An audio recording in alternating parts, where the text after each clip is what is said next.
कहानी की शुरुआत अमेज़न के घने और रहस्यमयी जंगलों से होती है। यहाँ एना अपने दो साथियों के साथ पहुंचती है। एना के दोनों साथी जंगल के भीतर जाने से डरते हैं। उनका मानना होता है कि ये इलाका बेहद खतरनाक है और यहाँ जाना सही नहीं होगा। लेकिन एना उनकी एक भी बात नहीं मानती। वो अपनी मोटरसाइकिल स्टार्ट करती है और अकेले ही जंगल के अंदर निकल जाती है। मजबूरी में उसके दोनों साथी भी उसका पीछा करने लगते हैं। तभी अचानक पानी के भीतर से एक विशाल एनाकोंडा बाहर आता है और उन पर हमला कर देता है। दूसरी ओर कहानी हमें डग नाम के एक व्यक्ति से मिलवाती है। डग का सपना था कि वो एक बड़ा फिल्म डायरेक्टर बने, लेकिन हालातों की वजह से वो अपने सपने को पूरा नहीं कर सका। फिलहाल वो एक वेडिंग वीडियोग्राफर के रूप में काम कर रहा होता है। उसका एक करीबी दोस्त भी है जिसका नाम रोनाल्ड है। रोनाल्ड एक बैकग्राउंड एक्टर है, लेकिन उसका सपना है कि वो कभी मेन लीड में काम करे। अफसोस की बात यह है कि उसे अब तक कोई भी बड़ा मौका नहीं मिल पाया होता। एक दिन काम से लौटते वक्त रोनाल्ड की नजर एक पुराने एनाकोंडा मूवी के पोस्टर पर पड़ती है, जो अपने समय की एक बड़ी हिट फिल्म रही थी और अब दोबारा रिलीज की जा रही होती है। इसके बाद रोनाल्ड अपने दोस्त डग के घर पहुंचता है, जहां आज डग का जन्मदिन मनाया जा रहा होता है। वहां उनके कुछ और दोस्त भी मौजूद होते हैं। सभी मिलकर डग की पुरानी डायरेक्ट की हुई एक फिल्म देखते हैं, जो एक मॉन्स्टर पर आधारित होती है। इस फिल्म में उनके दो और दोस्त केनी और क्लेयर भी शामिल होते हैं, जो इस पार्टी का हिस्सा होते हैं। फिल्म देखकर सभी बहुत खुश हो जाते हैं और उनकी पुरानी यादें ताज़ा हो जाती हैं। अगले दिन रोनाल्ड अपने तीनों दोस्तों को एक रेस्टोरेंट में बुलाता है। यहाँ सभी लोग एनाकोंडा फिल्म पर चर्चा करते हैं, क्योंकि 1997 में आई एनाकोंडा मूवी के ये सभी बड़े फैन होते हैं। तभी रोनाल्ड एक चौंकाने वाली बात बताता है। वो कहता है कि एनाकोंडा फिल्म असल में एक नॉवेल पर आधारित थी, जिसे एक जापानी लेखक ने लिखा था। कुछ दिन पहले उसकी मुलाकात एक स्टूडियो में उस लेखक की पत्नी से हुई थी और वहीं से उसने इस कहानी के फिल्म राइट्स खरीद लिए हैं। यह सुनकर उसके तीनों दोस्त हैरान रह जाते हैं, क्योंकि यह बहुत बड़ी उपलब्धि होती है।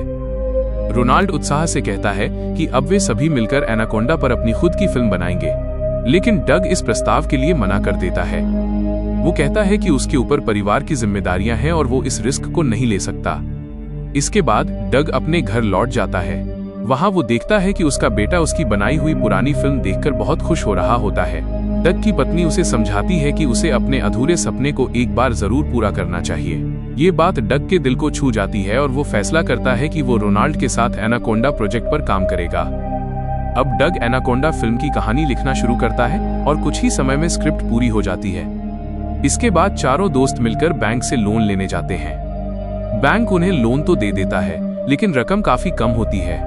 इस पैसों में वे सिर्फ एक लो बजट फिल्म ही बना सकते हैं। हालांकि उनके पास इसके अलावा कोई और रास्ता भी नहीं होता।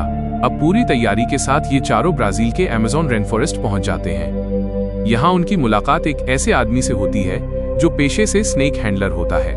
अपनी फिल्म के लिए इन्हें एक बहुत बड़े सांप की जरूरत होती है। स्नेक हैंडलर के पास पहले से ही एक काफी बड़ा सांप मौजूद होता है। इस सीन में रोनाल्ड को उस सांप को अपने हाथों में पकड़ना होता है। इसी वजह से रोनाल्ड अंदर से काफी डरा हुआ होता है, क्योंकि वो इस फिल्म का मेन लीड है। हालांकि स्नेक हैंडलर उसे समझाता है कि ये सांप जहरीला नहीं है, इसलिए डरने की कोई जरूरत नहीं है। उधर पास ही एक रेस्टोरेंट में हमें एना दिखाई देती है, जो अब भी अपने उन साथियों से छिप रही होती है जिन पर कहानी की शुरुआत में एनाकोंडा ने हमला किया था। तभी एना की नजर वहां खड़ी एक बोट की चाबी पर पड़ती है। वो मौका देखकर चुपचाप वो चाबी चुरा लेती है। जब वह बोट के पास पहुंचती है तो देखती है कि ये बोट पहले से ही रोनाल्ड और उसके दोस्तों द्वारा बुक की गई होती है।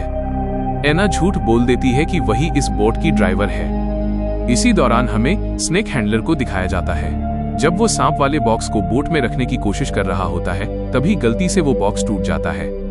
इसके बाद ये सभी जल्दी ही अपनी शूटिंग लोकेशन पर पहुंच जाते हैं, जो इन्हें काफी पसंद आती है।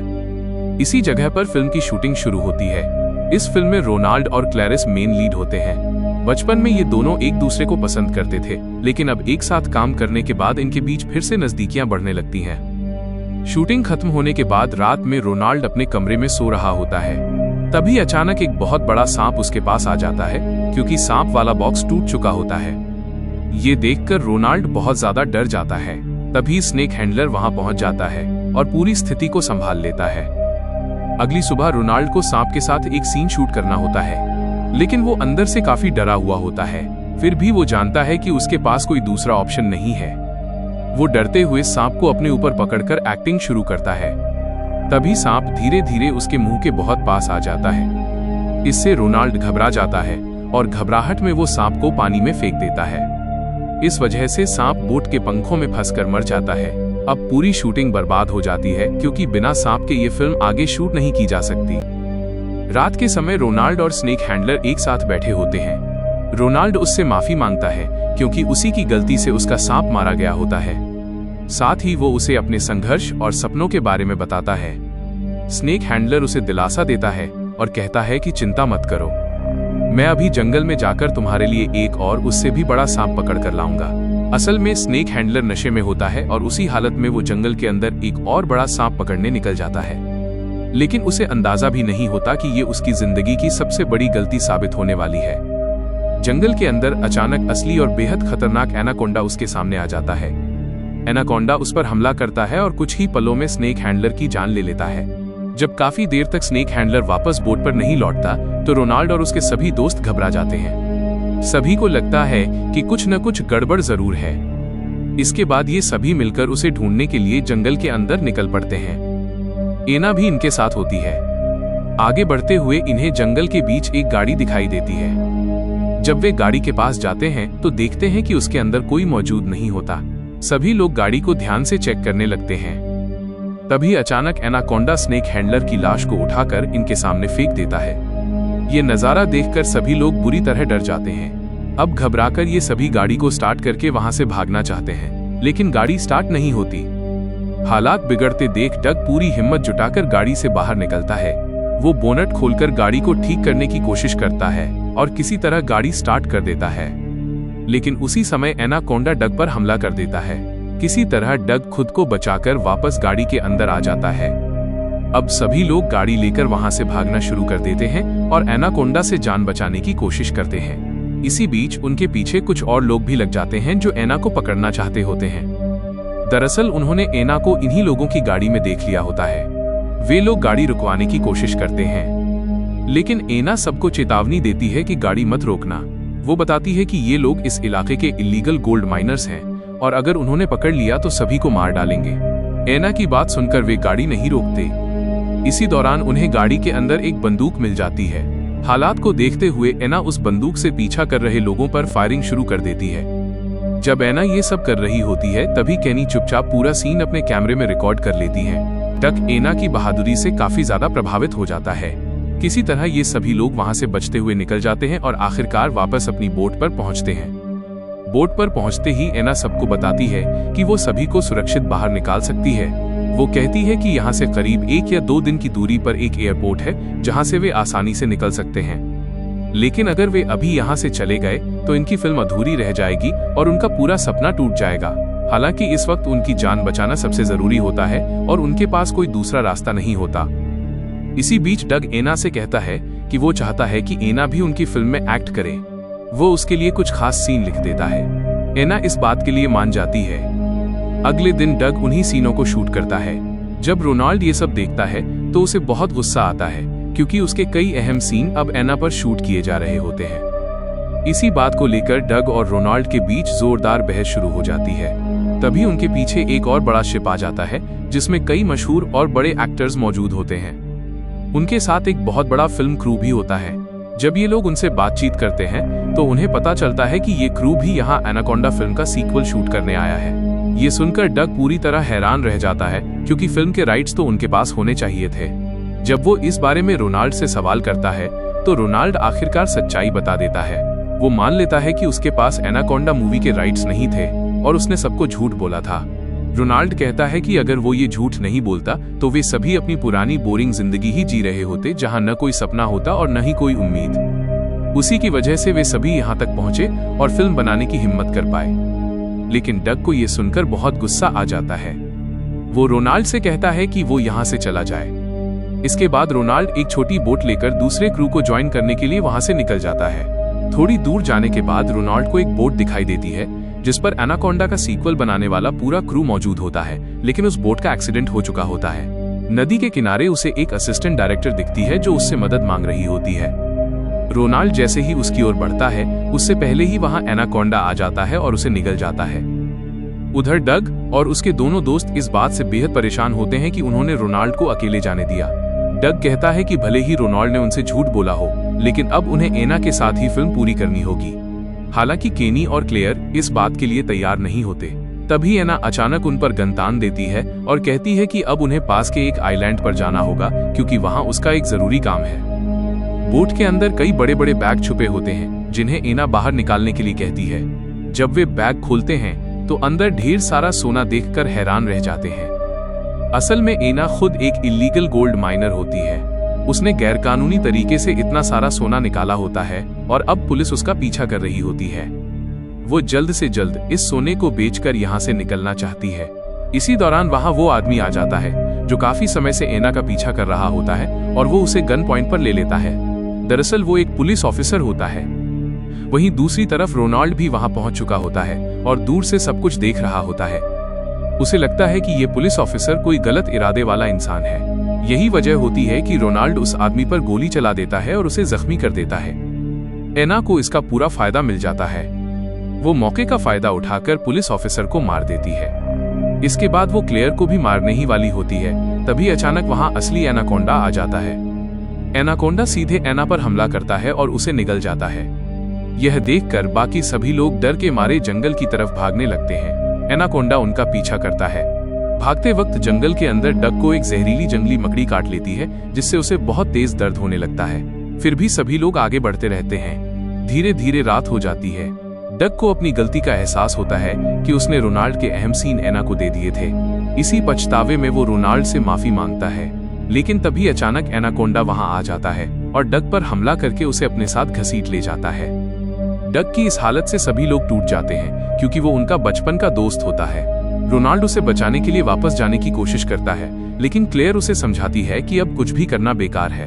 तभी केनी बताता है कि उसे यहाँ से निकलने का एक रास्ता दिख रहा है जो एक खुला और सपाट मैदान है। वो कहता है कि उन्हें बहुत सावधानी से उस रास्ते को पार करना होगा क्योंकि चारों तरफ एनाकोंडा का खतरा है। आगे बढ़ते हुए वे लोग उस जगह पहुंचते हैं जहां उन्हें एक डेड बॉडी मिलती है। ये बॉडी डक की होती है जिसे एनाकोंडा ने उगल दिया होता है।